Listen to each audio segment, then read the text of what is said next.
The noises were coming from the Vander Herchen's utility room. Was it rats?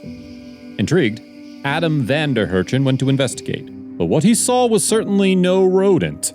The family were playing host to a potentially dangerous guest, and it was moving in the ceiling.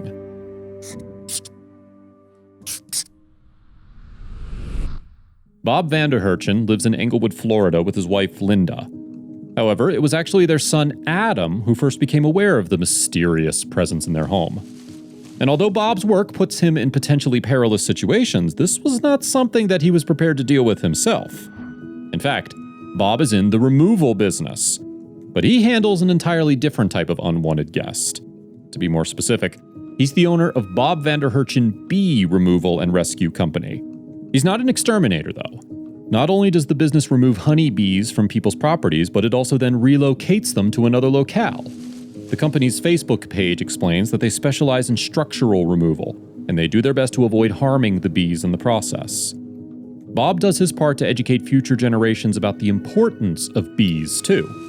Yes, he's visited local schools to explain his work to the children and demonstrate what makes the creatures so interesting. Unfortunately, though, it wasn't bees in the Vander Herchen household that day. According to a video uploaded to YouTube on August 11th, 2017, Adam had heard strange noises in the house. As Adam's bedroom is below the attic, he was the first to realize that something was amiss. And the young Floridian's subsequent investigation took him to the utility room, where he made a shocking discovery. Adam saw movement above him and caught a glimpse of the intruder through some boards in the ceiling.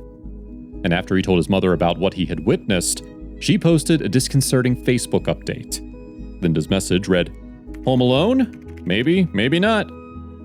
What's more, Adam's sighting wasn't the only glimpse of the Vander Herchen's ceiling squatter. Bob was the next one to see the uninvited guest, but this time he caught the creature on camera. And the footage was enough to give the family some clue as to what was hiding in the fabric of their house.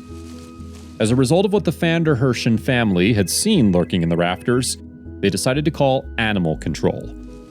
But while Sarasota Animal Control sent an officer out to assist, their attempts to capture the creature were unsuccessful. You see, it had retreated further into the house's ceiling and out of reach. However, the officer had seen enough to inform the Vander Herchens that their house guest was a snake, and a potentially deadly one at that. Using Bob's footage, the officer had identified the creature as a diamondback rattlesnake, a reptile so dangerous that the officer told Bob that if it got him, he wouldn't survive. "That's a big old boy right there. That guy will kill you," the man from Animal Control told Bob. Thankfully for the Vander Herchens, though, their nephew doesn't fear dangerous snakes, and he offered to kill the rattlesnake before it could cause a fatality. The nephew's attempts to remove the reptile met with failure too, though, as the snake was nowhere to be found. Was the animal still deep in hiding, or had it now left the house? The Vander Herchens didn't want to take the risk, and so they reached out to a friend of a friend, Mark Lampart, via Facebook. Lampart had been close to dangerous animals before, including sharks and other snakes, so a rattler didn't put him off. He agreed then to look for the Vander Herchens' suspected diamondback. But the search wasn't an easy one, and it took a few hours. During his search, Lampart uncovered a large piece of shed skin, and it turned out that the snake had probably been living with the Vander Herchens for longer than they had realized. Indeed, who knows how long it had been lurking in their attic for. And when Lampart did eventually locate the snake, the battle was only half won. Next came the removal. Still, after a protracted period of poking and prodding the snake into position, Lampart managed to grab its tail and pull it out of its hiding place.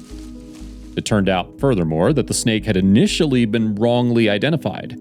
It wasn't a diamondback rattlesnake at all. In fact, it was a Colombian red-tailed boa constrictor.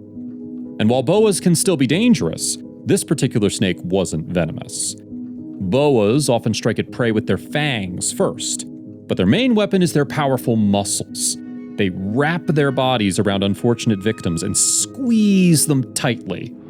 And not only does this restrict their prey's breathing, but it also affects the victim's blood circulation. So if such a snake ambushed a sleeping human, especially a child, it could prove fatal.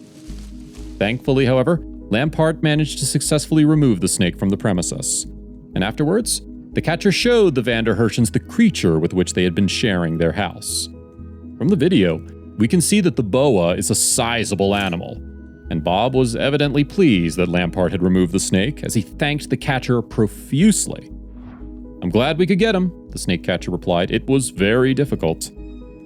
But how did the reptile get into the ceiling in the first place? Well, younger boas are semi-arboreal, which means they sometimes climb trees, and Linda says that's how the boa got in. Animal control said it got on the roof from tree branches, she explained on Facebook. Thankfully, though, the Vanderherschens finally found a way to get the snake back out. If you liked the video, please give it a thumbs up and consider sharing it with your friends and family. Thanks again, and we'll see you in the next one.